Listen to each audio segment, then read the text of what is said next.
Good morning to you all. Brian here at home, and I'm going to try to keep this video to under 15 minutes.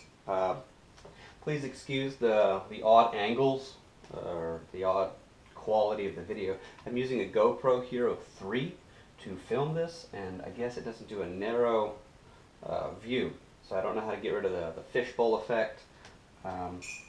Quality looks good on my tablet, but if you can't read this, or if you notice a lack of quality on whatever you're watching this on, let me know so that I can try to correct this and make better quality videos in the future.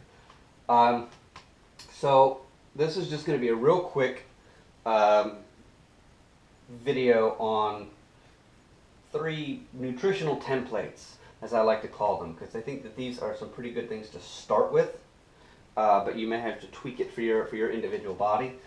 People come to me and they say, Brian, I want to lose weight, or Brian, I want to not feel like shit anymore. I have arthritis and my body hurts and I can't sleep and I'm gaining weight, or I'm trying to lose weight and I'm putting in all this effort and nothing's working, and I have intense intestinal cramps, I have diarrhea, I have all these problems, and how do I fix this?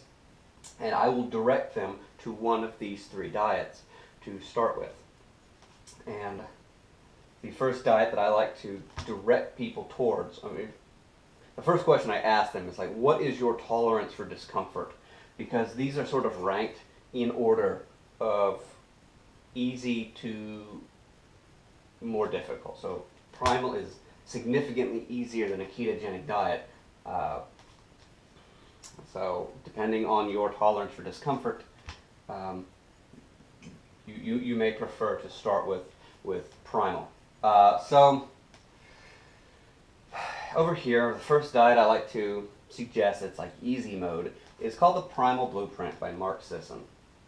And Primal Blueprint has very much in common with paleo, but it is not a paleo diet per se, because it doesn't overly romanticize the lives of our Paleolithic ancestors. Both of them are still great diets to follow nutritionally.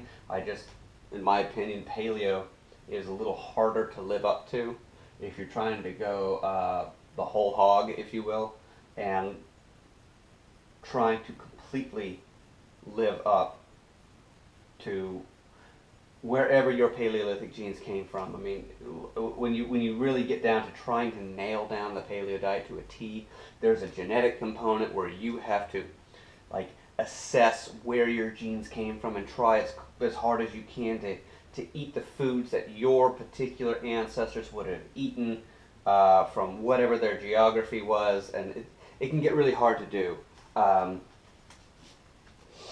And I just know some paleo people are going to come out of the woodwork and say, you know, I'm paleo and I don't try to eat according to my genes. And I don't know, that's not what this video is about.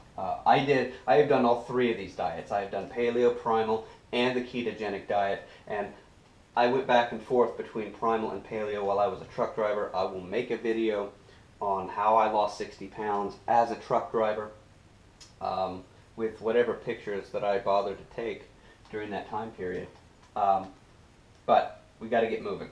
So, Primal Diet, Primal Blueprint by Mark Sisson. Mark Sisson was a high-intensity endurance runner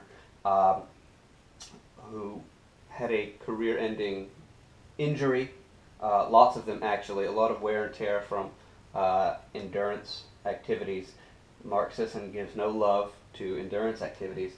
And then he became a personal trainer. He got involved with the paleo diet, and then he kind of made his own spin-off of the Paleolithic diet, which I think works very well. It's important to note that the primal diet and the paleo diet, these are not low-carb diets. They can be low-carb diets, and you will find by the very nature of the food that they cut out and moderate, that they are lower carb, maybe significantly lower carb than the standard American diet.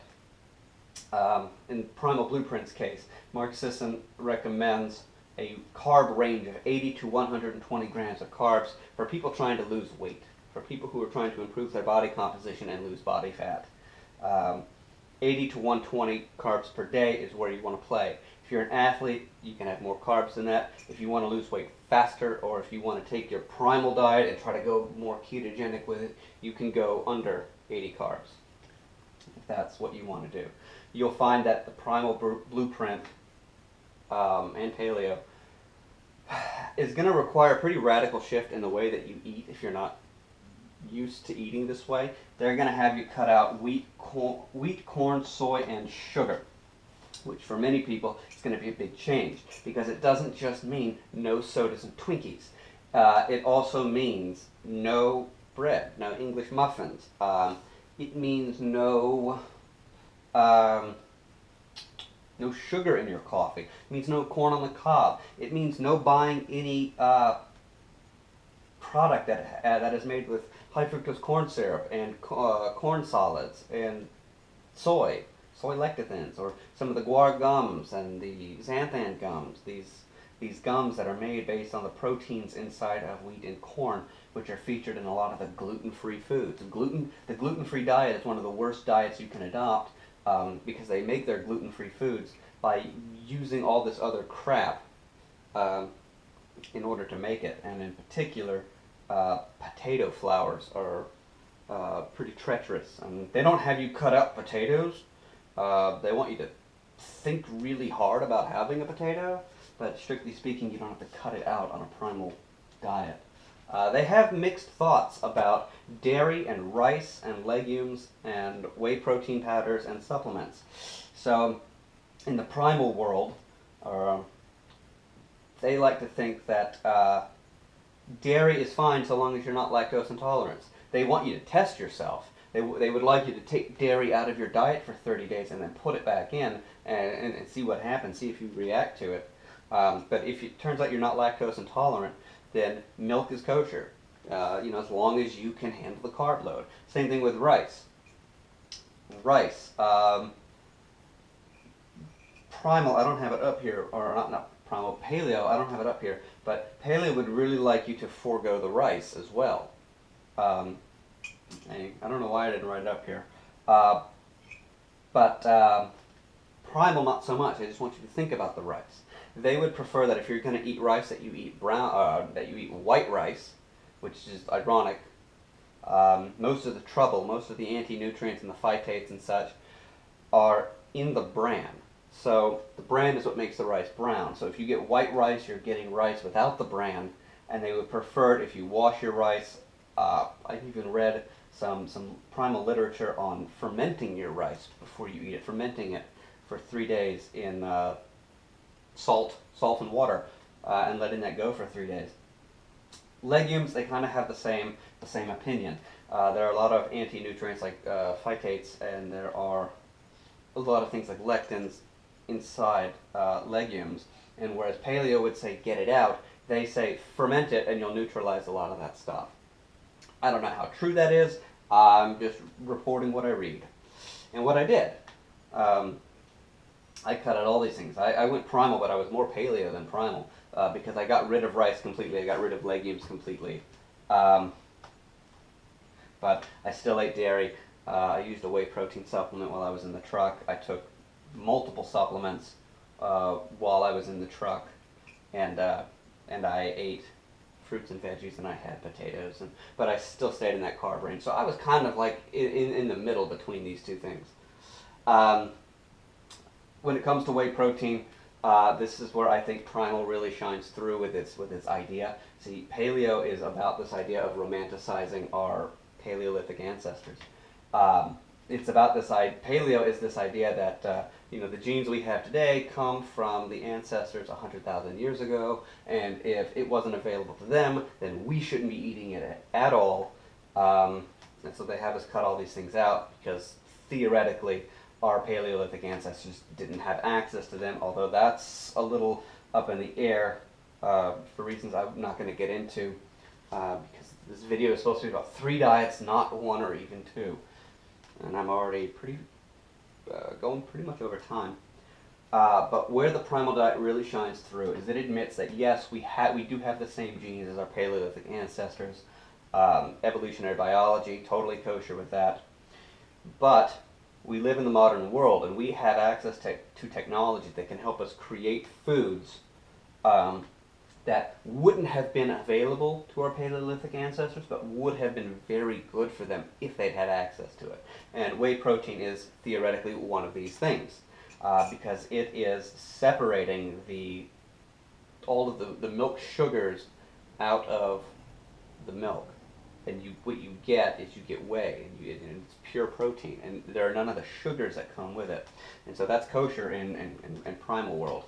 And primal tends to be more pro-supplement. The idea is that our modern farming practices leave our food pretty bereft of nutrients, and so it may be beneficial to supplement with magnesium. It may be beneficial to supplement with potassium iodide, and it may be beneficial to supplement with a fish oil. Certainly a fish oil. I mean, actually, both of these are going to go with fish oil. I mean, supplements are not very highly talked about in the paleo world. They kind of want it to be all natural. They prefer you to actually eat the fish to get your oil, but they recognize that that's really hard to do. And so both of these guys recommend pounding fish oil like there's no tomorrow, which I think is a really good idea.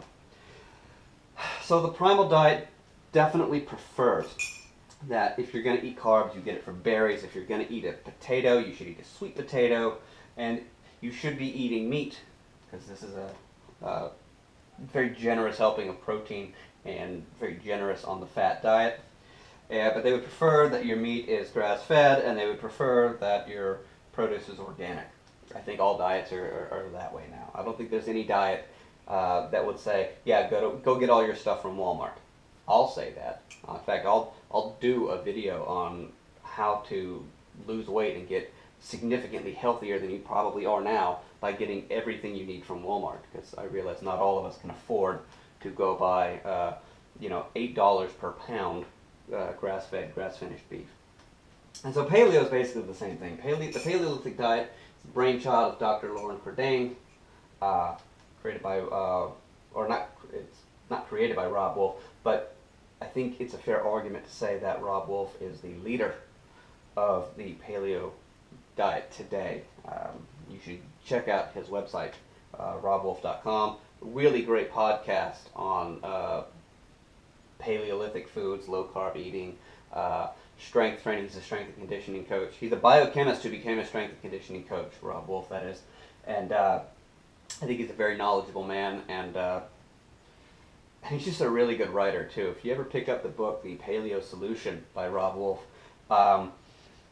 that book will keep you very engaged. It's very witty, it's very scientific, but he writes very well, and he's very comical, very full of humor. He's got a good energy to him, and I like it.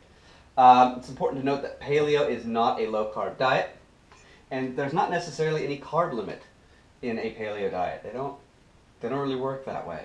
Paleo says just eat natural foods, and basically you'll be fine.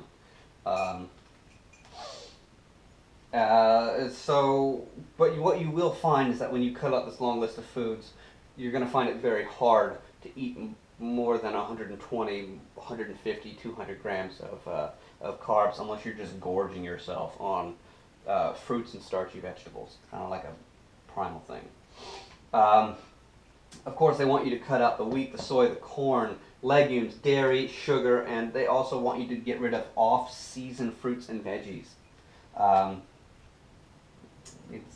Again, the Paleolithic diet is about trying as closely as you can to reenact what a Paleolithic ancestor might have eaten, and since in the wild fruit is really only available at that 2-week period, 2-week block at the end of summer, beginning of fall, the harvest, that's when fruit is available in the wild. And so in perfect paleo diet, you would not be eating apples in the middle of December.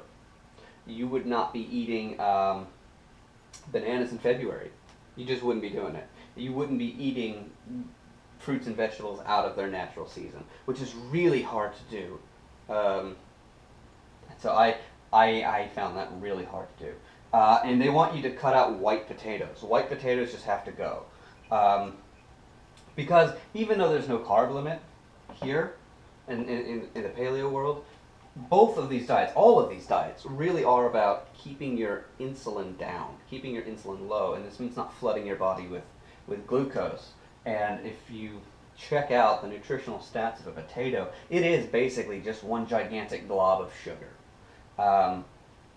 This will just flood your body with